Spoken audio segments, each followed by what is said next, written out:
Bonjour à tous. Bonjour. Est-ce que vous nous voyez et est-ce que vous nous entendez? Trois oui, Super. 4 oui.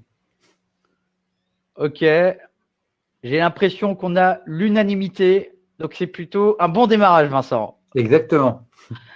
Eh bien, ravi de vous accueillir pour ce nouveau webinar SEO Square. Pour rappel, le SEO Square, c'est quoi? C'est 14 conférences sur 2 jours. Aujourd'hui, on est le premier jour. N'oubliez pas qu'il y a demain également avec plein d'autres conférences SEO. Pour rappel, le hashtag du SEO Square, c'est SEO Square 21. Donc, n'hésitez pas à partager tous les conseils et toutes les belles trouvailles que vous allez avoir pendant cette conférence sur Twitter, sur LinkedIn.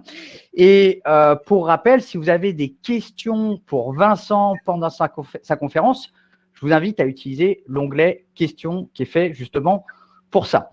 Alors Vincent, avant de démarrer, déjà je tenais à te remercier d'avoir accepté de faire cette conférence avec nous. Ah bah, enchanté d'être là en tout cas. Donc ça va être vraiment top. Moi personnellement, je t'ai déjà vu plusieurs fois en conférence. D'ailleurs, j'ai remarqué un point, le logo OnCrawl, il n'est pas comme d'habitude. Ah oui, ça c'est un très bon teasing parce qu'il va y avoir une grosse annonce sur la conférence. Ok, donc suspense, suspense. Alors Vincent, justement, tu es directeur produit chez OnCrawl. Tu fais partie des grandes figures de la data et du SEO. Alors j'ai une petite question pour toi avant de commencer, justement. Qu'est-ce qui t'a amené dans cet univers qui mixe à la fois la data et le SEO?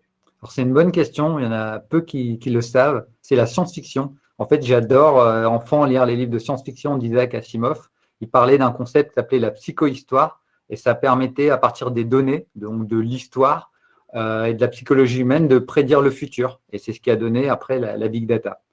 Donc c'est vraiment, je suis un grand fan de science-fiction. Excellent, excellent. Bon, on ira tous lire du coup ces livres.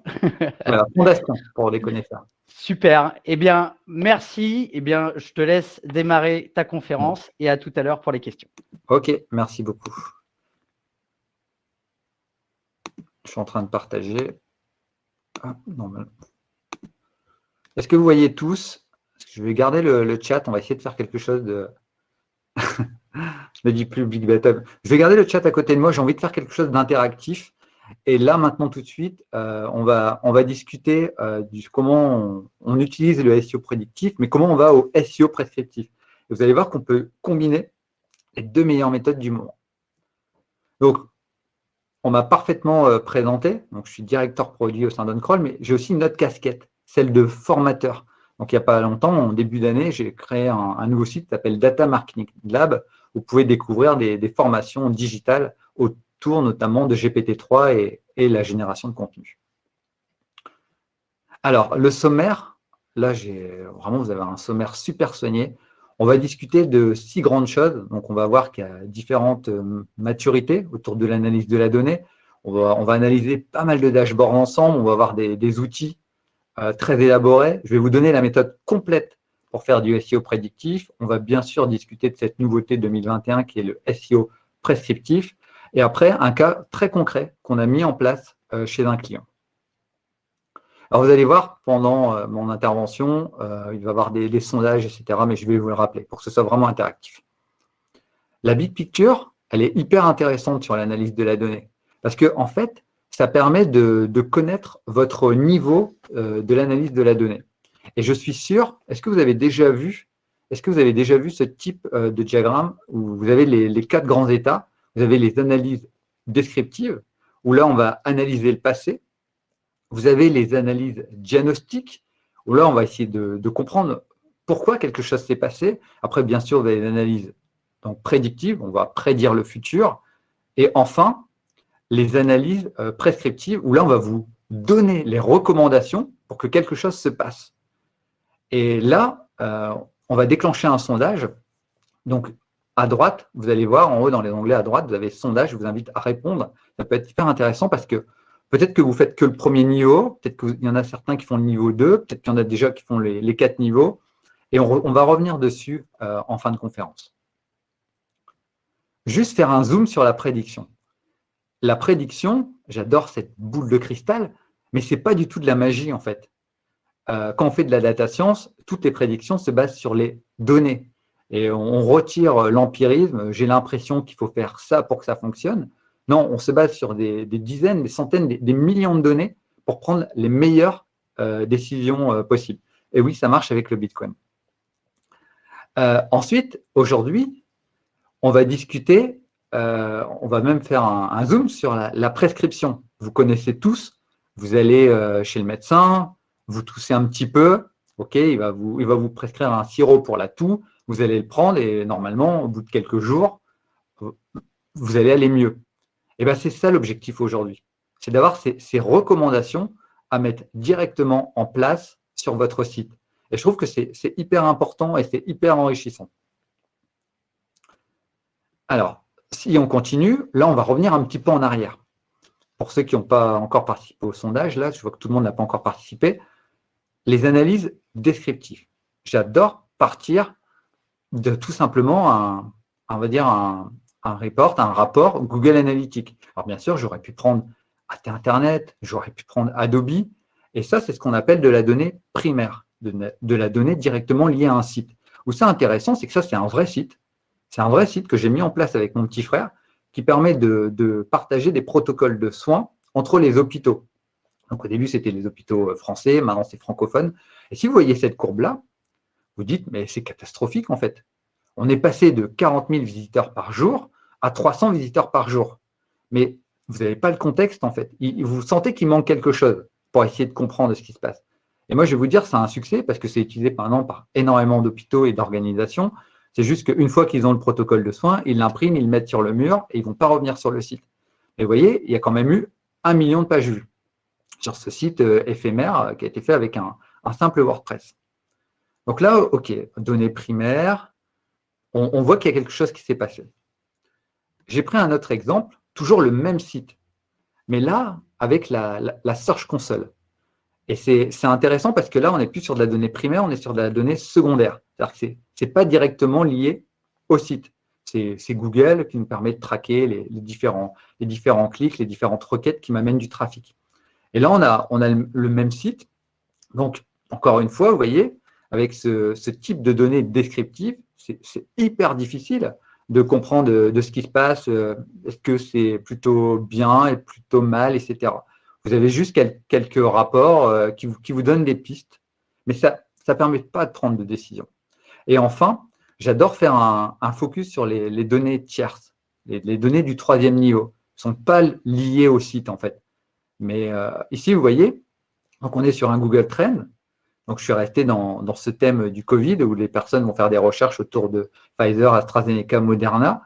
Vous vous rendez compte que 2020, c'était courbe complètement plate. Et puis, depuis forcément la crise sanitaire, on a eu une explosion. Il y en a qui font plus de 1000, plus de 10 000% en recherche.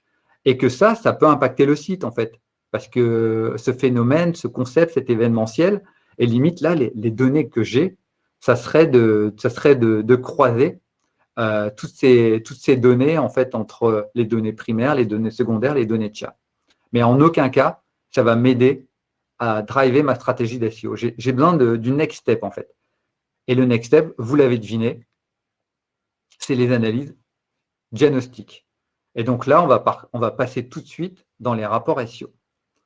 Alors avant de démarrer, forcément, l'outil que j'ai choisi, c'est OnCrawl. Il faut savoir qu'il existe plein d'outils SEO qui sont tout aussi excellents et notamment demain, il y aura une conférence de Kérus sur le sujet, sur cette approche data et ils vous présenteront d'autres outils. Alors, il faut savoir que là, teasing, nouveau logo qui est juste derrière moi.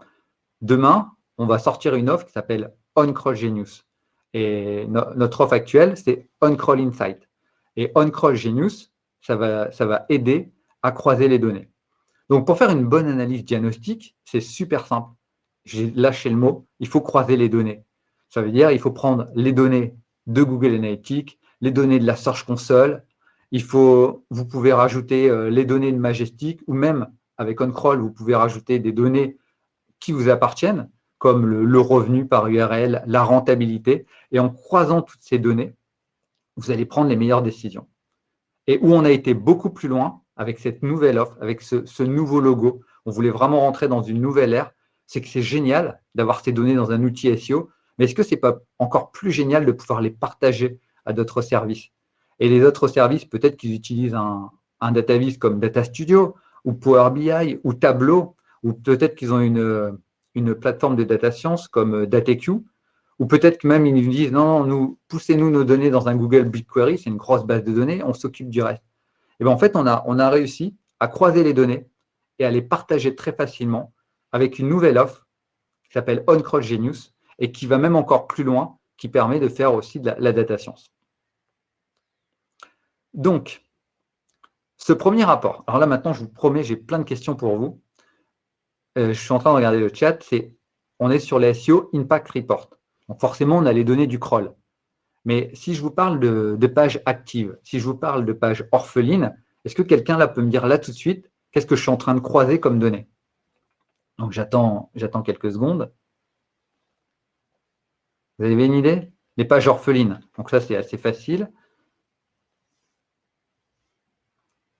Ouais, voilà. Donc tout ce qui tourne, je suis en train de lire, on parle de maillage interne, mais voilà, les pages orphelines, c'est tout ce qu'on trouve avec les logs en fait.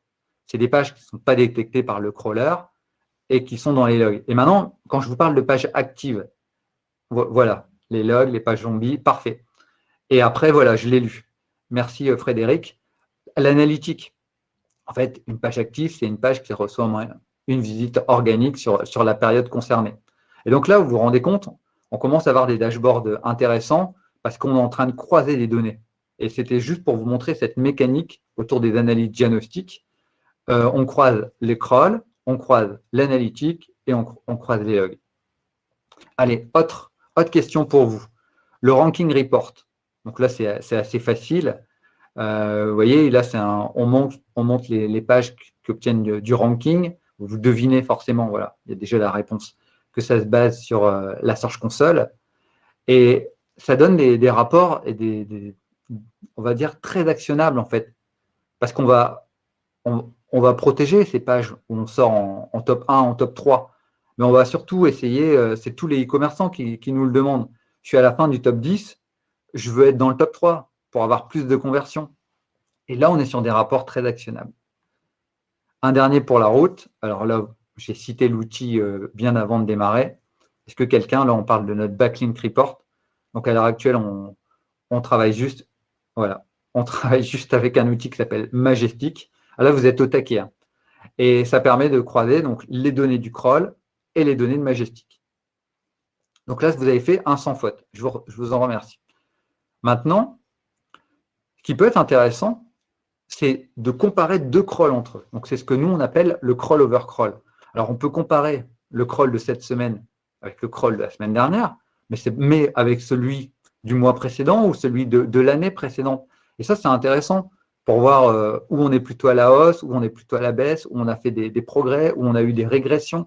Donc, c'est quelque chose qu'on surveille régulièrement et qu'on fait automatiquement avec OnCrawl. C'est très, très facile à programmer, à mettre en place.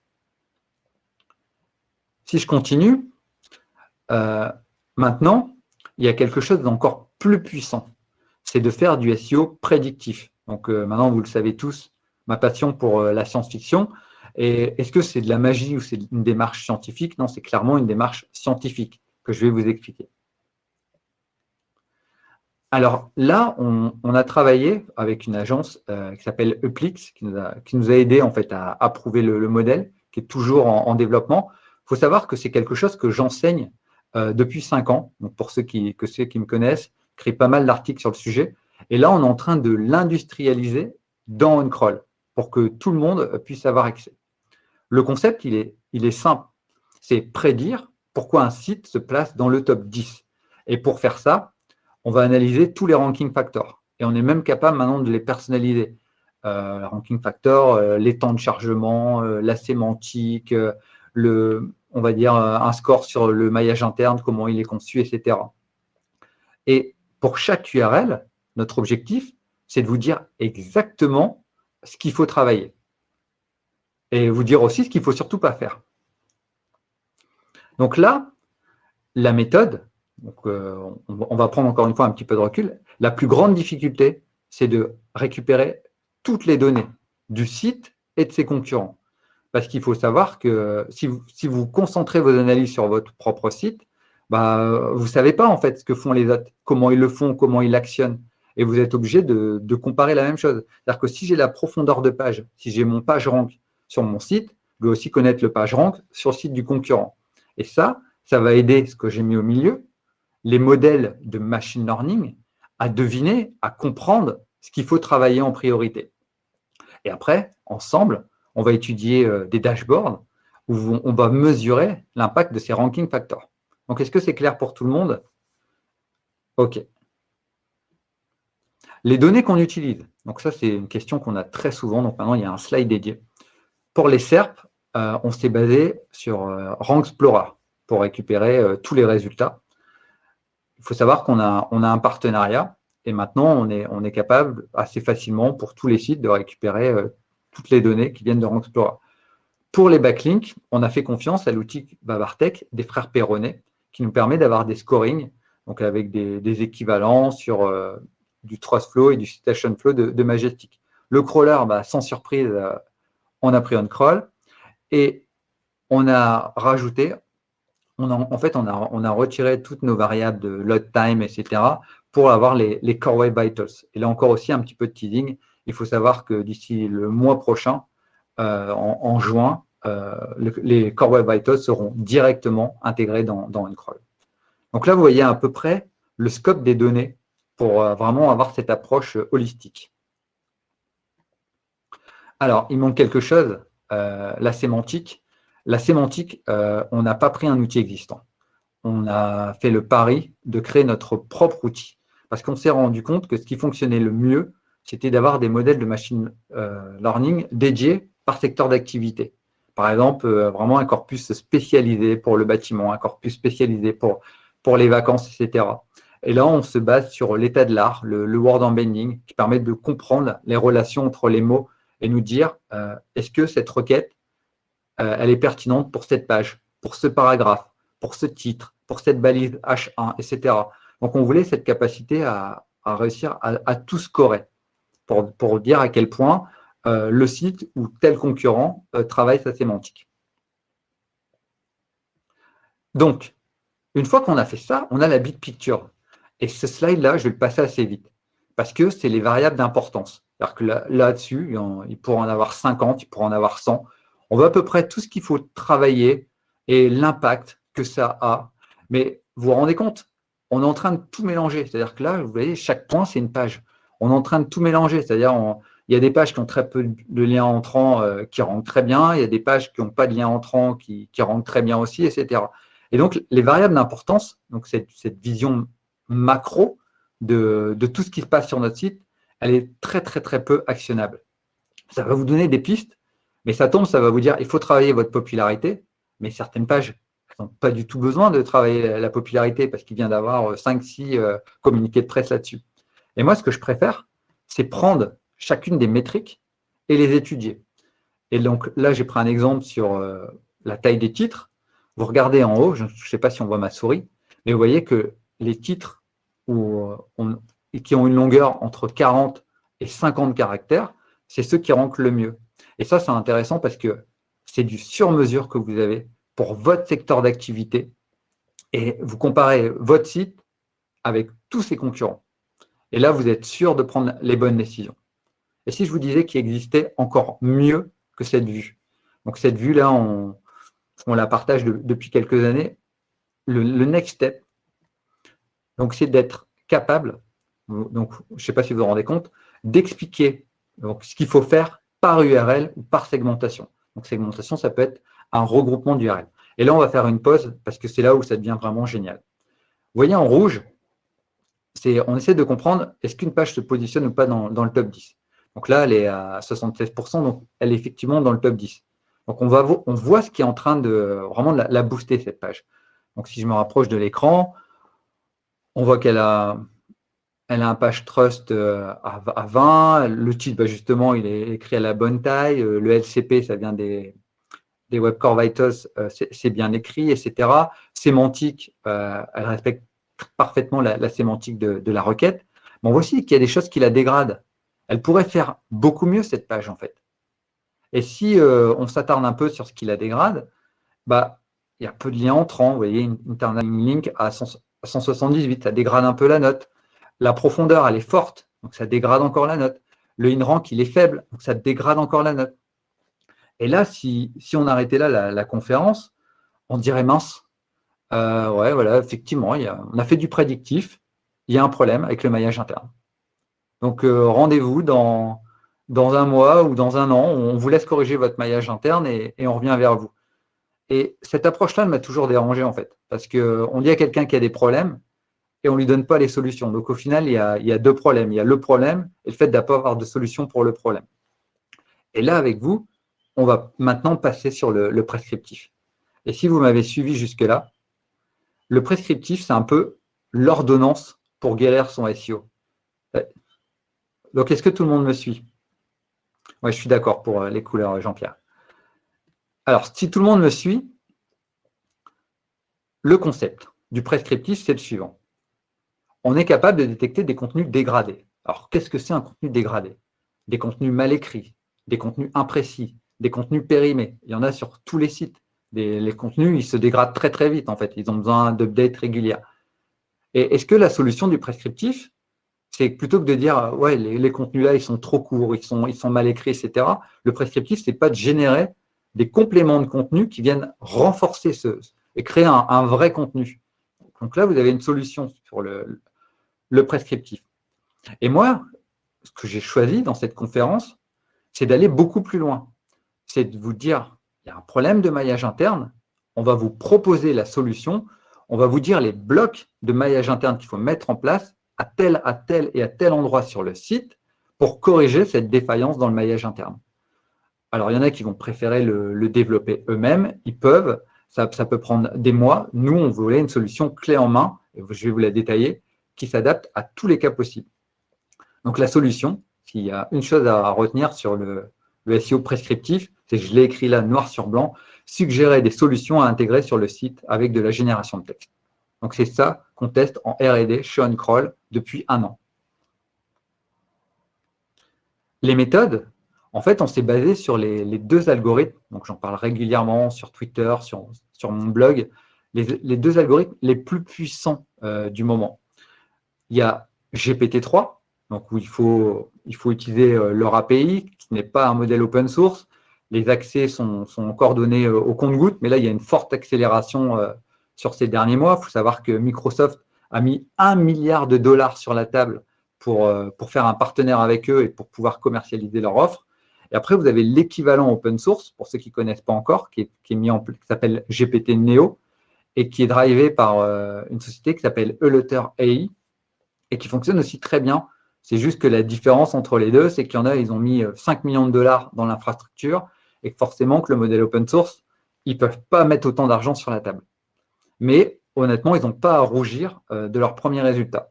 Et là, en ce moment, on est en train de tout réentraîner en français et on est déjà très satisfait des résultats qu'on obtient. Alors, on pourrait se demander, OK, on a des machine learning, mais ils ont pris quoi comme données pour entraîner leur modèle? Et c'est là où ça devient intéressant. Ils ont pris Common Crawl. Et Common Crawl, vous le connaissez forcément sous le nom de Web Archive. Donc, ils ont pris tout ce qu'il y avait sur le web entre 2016 et 2019 pour GPT-3. Mais absolument tout. Et ce qui est assez fou, c'est que des fois, ils pouvaient avoir certaines lacunes, par exemple dans le nucléaire. Ils ont rajouté des livres, en fait, pour que GPT-3 soit un modèle généraliste qui soit capable de répondre à n'importe quelle question. Et en plus, comme ça ne suffisait pas, ils ont réinjecté dedans l'intégralité de Wikipédia. Ce qui est complètement bluffant, c'est qu'avant, avec des BERT et compagnie, on avait des modèles spécialisés. Des modèles spécialisés pour faire résumé de texte, un modèle pour faire de la génération de texte, un modèle pour faire de la classification. Là, ils ont créé une super intelligence qui est capable de répondre à n'importe quelle question. Mais vous pouvez lui demander des questions médicales, des questions sur le nucléaire, des questions sur le marketing, des questions en anglais, des questions en français, des questions en espagnol. L'IA s'adapte en fait, elle comprend. Et vous lui donnez quelques exemples de ce que vous attendez en sortie, et après, vous pouvez la nourrir. Et c'est pour ça que j'ai créé une formation là-dessus, parce que je trouve que c'est bluffant, et je trouve que ça va vraiment modifier le paysage de l'utilisation de la génération de contenu pour le SEO. Et d'ailleurs, hier, il y a même un article qui est sorti sur le réacteur, si vous êtes intéressé. Alors, maintenant, on a parlé voilà, SEO prescriptif. Je voulais vraiment terminer sur le maillage interne et vous montrer ce qu'on peut faire avec GPT-3 dans le domaine du maillage interne. Donc, juste un petit peu de verbatim.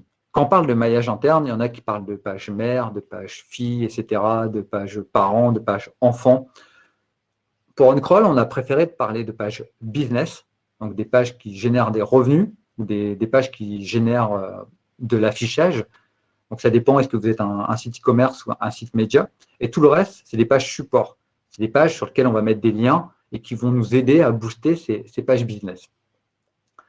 Il faut savoir, la règle est super simple, c'est qu'il faut un nombre conséquent de liens pour être capable de booster une page business. Donc ça, c'est vraiment la règle de base.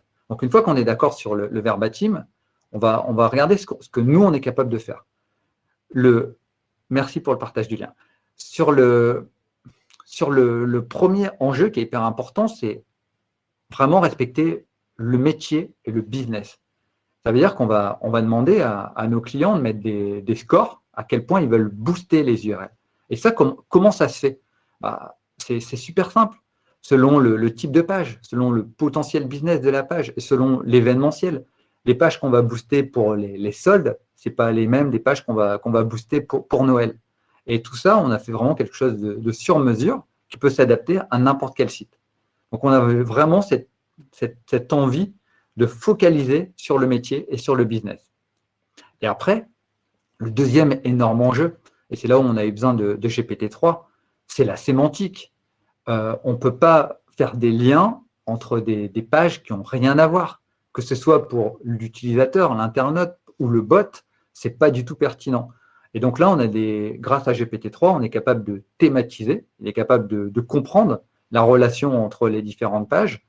On est capable aussi de les prioriser, c'est-à-dire qu'on est capable de dire on veut plutôt telle sémantique au détriment de telle sémantique. Donc on peut s'amuser à régler les curseurs et on fait pas confiance à GPT-3. En plus, on se greffe à d'autres outils SEO, donc qui sont des keyword tools très connus, comme les Rank Explorer, les SEMrush, etc., pour voir à quel point les requêtes qui suggèrent sont pertinentes.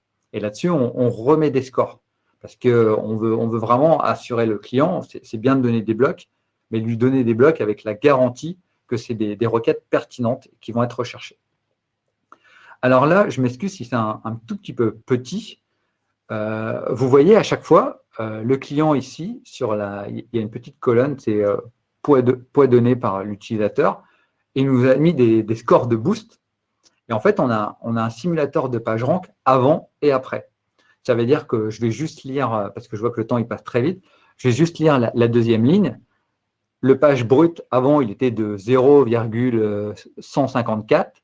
Et après, voilà notre boost, le PageRank, il est passé à 1,41. Donc attention, là, c'est du décimal. Et on est capable, par rapport à tous les scores qu'il nous a donnés, de booster dans son ordre l'intégralité des pages.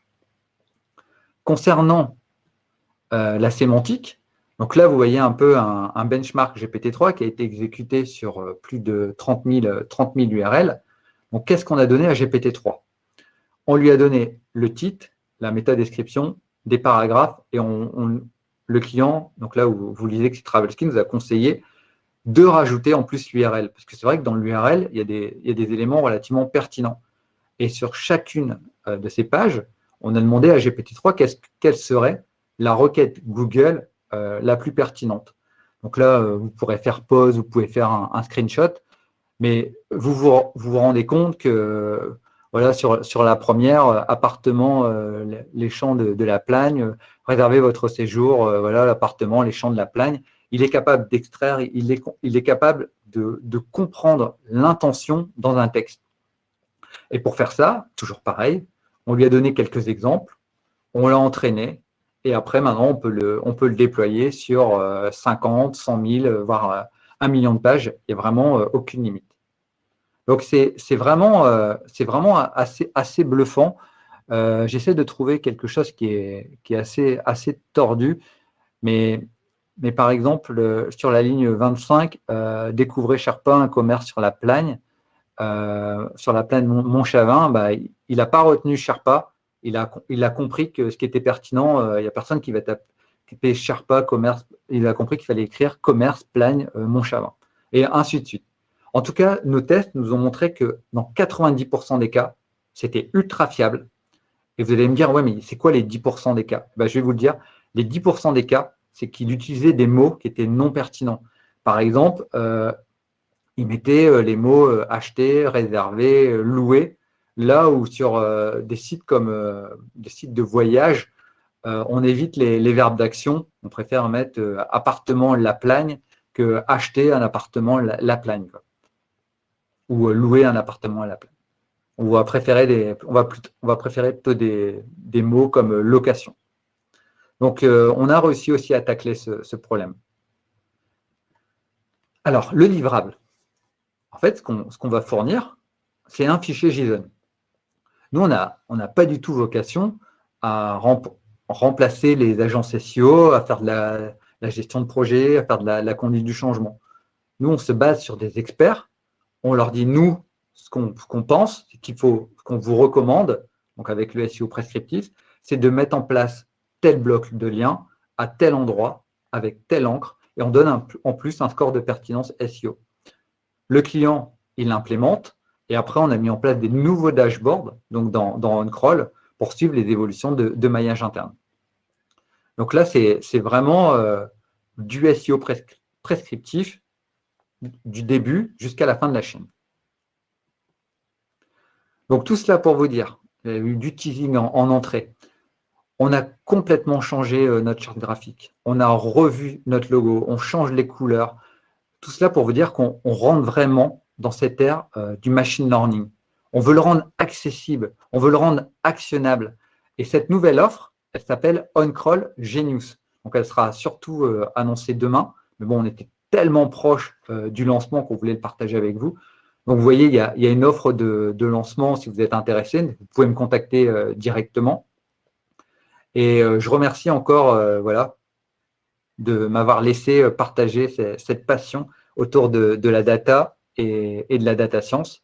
Et j'espère qu'il y avait un moment, il y avait un sondage, c'était au slide 30, mais c'était une question compliquée. On l'a un peu passé. C'était, est-ce que vous utilisez un générateur de maillage interne? Donc là, vous avez encore quelques minutes pour répondre, mais je sais que je peux aller voir tout de suite les réponses. Ah, moi, je ne vois pas de réponse, mais bon, je laisse Nicolas reprendre la main. Et oui, merci beaucoup Vincent pour cette super conférence.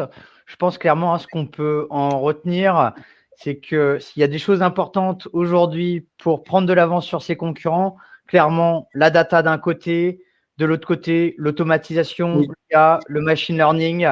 Hein, ça fait très longtemps du coup qu'on entend parler de ces enjeux IA autour du marketing. Clairement, pour le SEO, on sait là, on est en plein dedans. Donc, bravo pour cette conf, c'était vraiment top. Et donc, pour le sondage… J'ai vu, il faut cliquer sur l'œil pour avoir les résultats. Exactement, je te laisse les présenter du coup. Ouais, donc à 90%, vous n'avez jamais utilisé un générateur de maillage interne. Donc, ça tombe bien parce que nous, on va avoir une belle solution à vous proposer. Par contre, sur les types d'analyse, ouais, c'est vraiment très varié. 47% utilisent l'analyse descriptive, sans surprise. 31% l'analyse diagnostique. Alors, ça, un questionnaire à choix multiple, donc normalement, c'est peut-être combiné, mais j'en suis pas sûr. Le SEO prédictif est annoncé à 13% et le SEO prescriptif, cette nouveauté, mais qui n'est pas tellement nouvelle, à 9%. Donc, c'est bien. Je me projetais aussi dans ces chiffres-là sur la répartition. Top. Je te propose, Vincent, maintenant qu'on passe peut-être à quelques questions. Donc, n'hésitez pas si vous avez des questions pour Vincent, parce que là, on a vu pas mal de choses différentes, pas mal en plus de technologies assez différentes. Donc, n'hésitez pas à poser vos questions. Il y a une première question, Vincent, de Guillaume. Quid de Google Analytics versus la RGPD? Est-ce que d'un point de vue data, est-ce que c'est encore exploitable du coup, selon toi? C'est une très bonne question. Donc là, moi, je suis pas un spécialiste en plus à À Bordeaux, on est juste à côté Data Internet, donc c'est forcément une solution que je préfère. Et c'est vrai que maintenant, je suis beaucoup sur GAV4, qui est cookieless, mais c'est pas pour autant qu'il respecte mieux la… Non, je préfère pas répondre. Je suis pas un spécialiste là-dessus. Ok, ok. Mais vous avez toujours la donnée Search Console dans tous les cas, j'imagine. Ah oui, oui, bien sûr. On Donc a, c'est on a la Google Analytics, on a la Search Console, mais de là à savoir ce qu'il faut mettre en place avec Hmm. les consentements à obtenir, Hmm. non, là, c'est une partie légale. C'est pas ma spécialité. Ok. Ensuite, on a une question de Sofiane, parce que tu as parlé en intro de science-fiction, tu as parlé aussi de prédiction.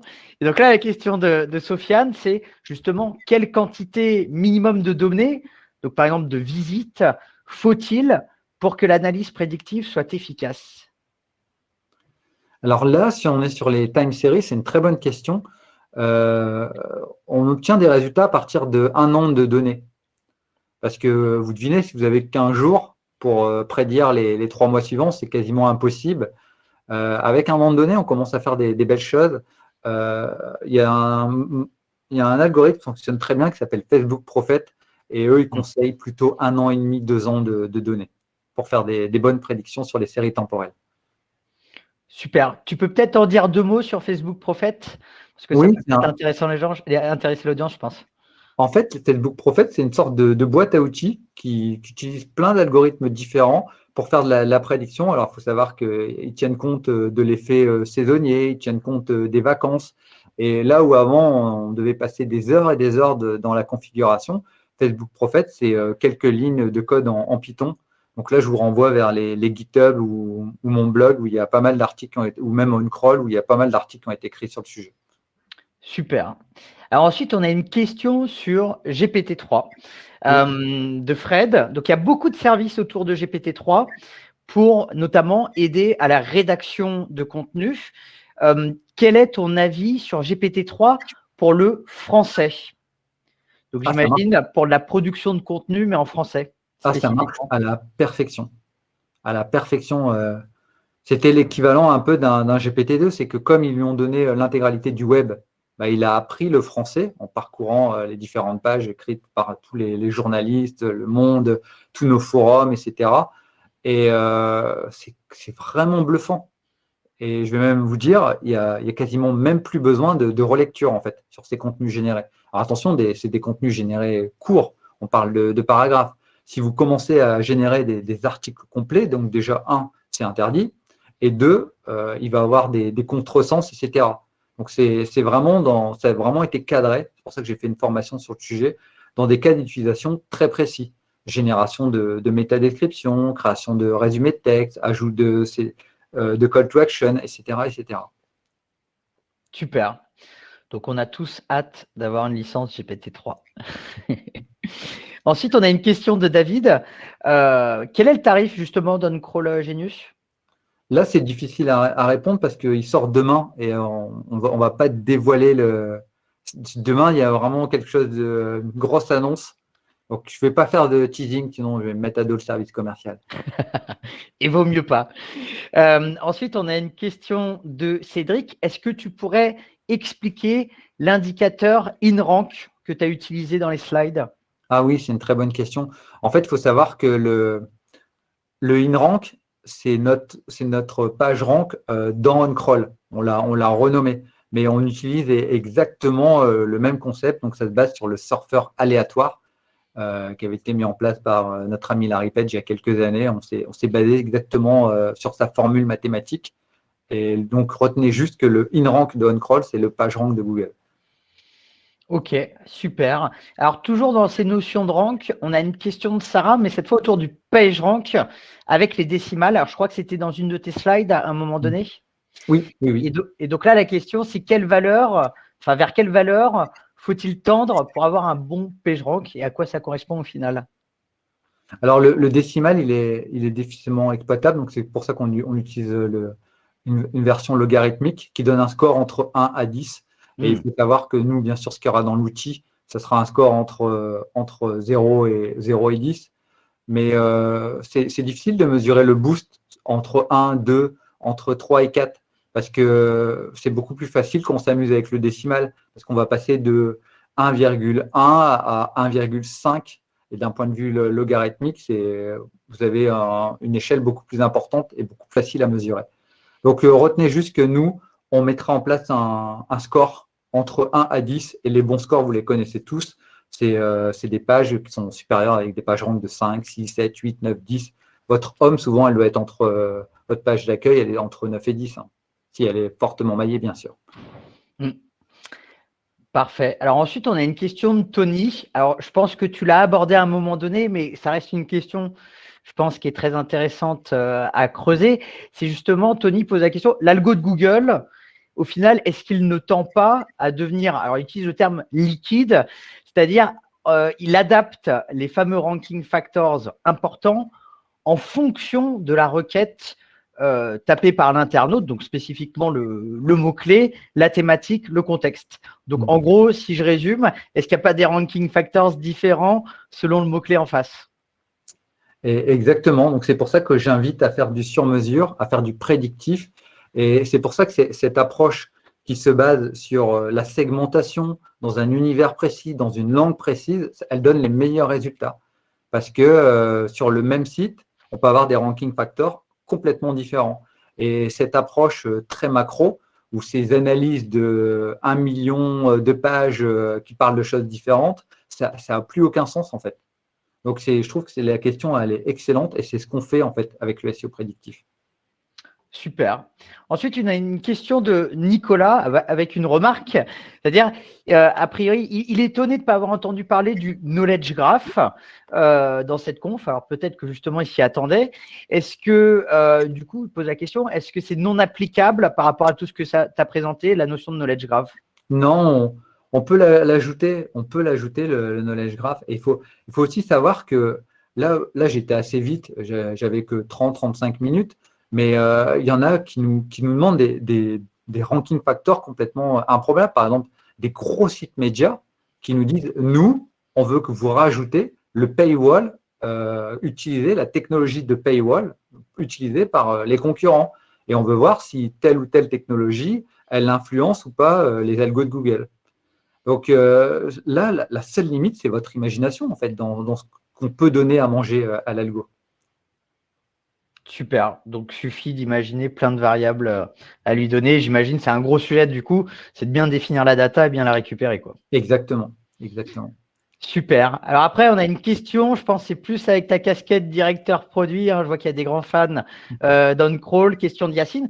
Est-ce qu'un jour, on pourra connecter Google Ads dans OnCrawl?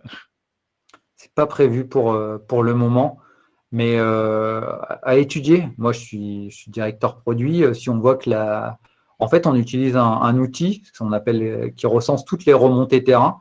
Et comment on priorise, c'est que plus on nous demande quelque chose, plus ça a de fortes chances de passer dans la roadmap.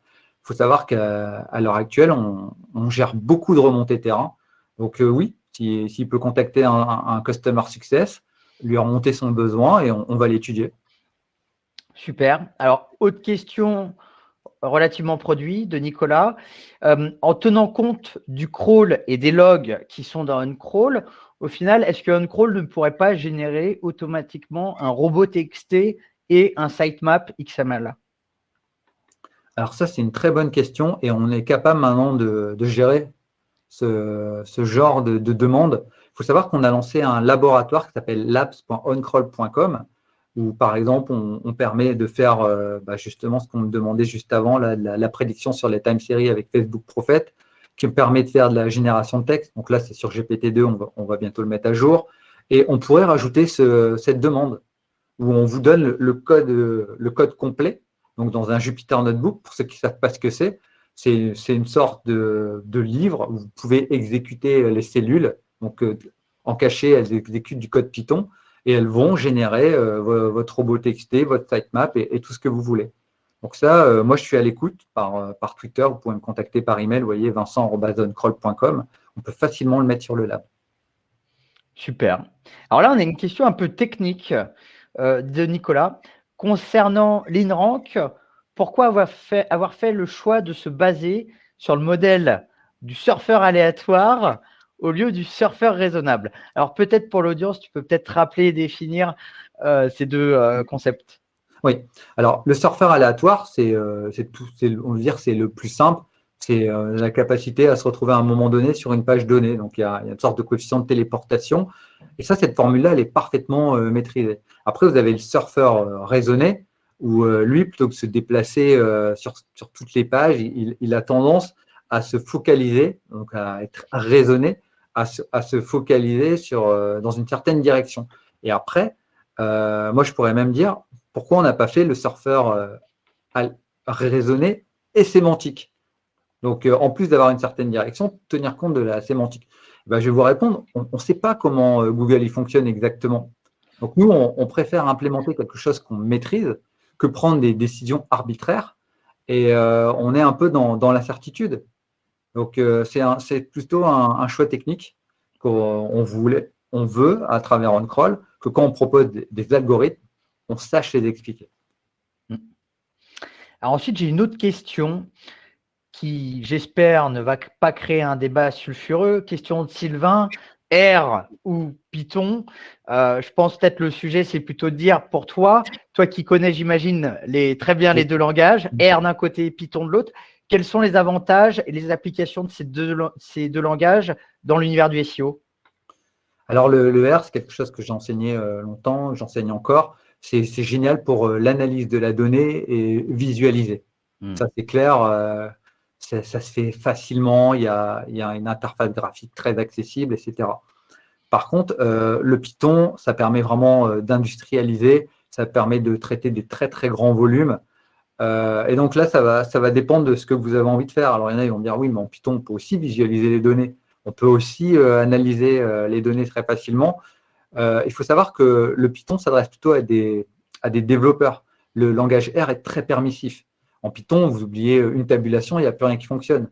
En R, ça va choquer les développeurs, mais vous pouvez tout mettre sur la même ligne, ça va fonctionner. Donc, moi, je trouve que le R, c'est très, très bien pour les débutants, pour démarrer, en sachant que les développeurs sont souvent très allergiques au R. Et par contre, le Python, c'est génial pour ceux qui sont développeurs. Ouais, ça permet vraiment d'accélérer les choses. Super. Et d'ailleurs, est-ce que tu as des ressources à recommander pour ceux qui voudraient se former sur l'un, sur l'autre? Oui, j'en ai plein. Donc, alors, c'était marrant, on me pose la question une fois par semaine. Donc, souvent, j'oriente vers Datacamp, qui permet à la fois de se former sur R et sur Python. Et par contre, si vous avez un niveau suffisant, dire un peu plus que débutant, il faut savoir qu'aux États-Unis, suite au décès de Hamlet Batista, ils ont recensé tout ce qu'il a créé sur les 5 dernières années. Et c'est monstrueux, ça touche tous les sujets, etc. Donc, je crois que ça s'appelle, c'est dommage que Datashad ne soit pas là, mais je vous partagerai le lien. Les ressources en Python qui sont partagées, c'est astronomique. Pour faire de la classification, de la génération, de la compréhension. Et ce que j'ai beaucoup aimé, c'est qu'ils partagent aussi selon le niveau que vous avez. Si vous êtes plutôt débutant, ils vous conseillent telle ressource. Si vous avez un niveau très avancé, ils vous conseillent telle ressource. C'est une véritable mine d'or. Super. Je n'ai pas le nom du site, mais je vous le partagerai. Super. Dernière question pour toi, Vincent, qui permettra, je pense, de boucler la boucle pour le coup. Question de Samir. Est-ce que justement, tu pourrais résumer les fameuses 4 étapes à suivre que tu proposais en début de webinaire? Si tu devais la résumer, tu dirais quoi? Les 4 analyses, tu veux dire? Exactement. Ok. Alors, important d'avoir les bons outils pour faire du descriptif. Après, très important de croiser les données pour faire du diagnostic. Important de trouver vos propres facteurs de ranking parce qu'ils seront différents, on l'a dit là, selon les thématiques pour faire du prédictif. Et commencer à regarder tous ces outils de génération de contenu pour être capable de générer votre maillage interne et pour générer, surtout, améliorer vos textes. Et je voudrais juste conclure où moi, j'aime pas parler d'intelligence artificielle, je préfère parler d'intelligence augmentée parce que l'idée, c'est pas de se faire remplacer par quelque chose d'artificiel, c'est d'augmenter sa productivité avec sa propre intelligence. Donc ça, c'est quelque chose que je défends et qui est utilisé de plus en plus dans le monde du SEO. Super. Bah, écoute, merci beaucoup, Vincent, Ben, pour merci cette beaucoup. conférence. C'était vraiment top. Je pense que vous l'avez compris, hein. La data et du coup, l'intelligence augmentée, c'est vraiment un gros sujet. Donc, merci parce que là, tu as fait plein de partages à ce niveau-là. Et donc, j'espère que vous allez tous pouvoir justement mettre en place ce type de solution. Pour rappel, prochaine conférence qui démarre dans 10 minutes, sujet extrêmement important. On en parlait avec Vincent justement dans les coulisses. Comment établir ou rétablir le dialogue entre les développeurs web et l'interlocuteur ou les interlocuteurs SEO, qui est forcément un sujet très clé, notamment sur les très gros sites web. Donc, ça démarre à 16h30. Pour rappel, vous avez un lien d'accès spécifiquement pour ce webinaire qui arrive dans vos emails. Donc, pensez à l'utiliser pour vous connecter à cette conférence. Et donc là, on entame 10 minutes de pause. Pour rappel, pour les nouveaux, sachez que côté SMJ, on profite du SEO Square également comme on crawl pour lancer des nouvelles offres. Vous pouvez du coup tester SMJ. Pour ceux qui ne connaîtraient pas, c'est un outil sémantique qui vous permet d'optimiser le contenu, mesurer les gains, trafic, conversion, chiffre d'affaires. Et donc, vous avez juste à aller sur le site du SEO Square, cliquez sur le lien offre spéciale. On va vous mettre également le lien dans le chat. Et comme ça, vous pourrez créer votre compte gratuitement en quelques clics, scanner vos contenus, obtenir un Content Score. Voilà, donc n'hésitez pas à profiter pour tester pendant 28 jours gratuitement. Merci encore, Vincent. Merci beaucoup. Et à puis, très bientôt. à très bientôt. Au revoir à tous. À bientôt.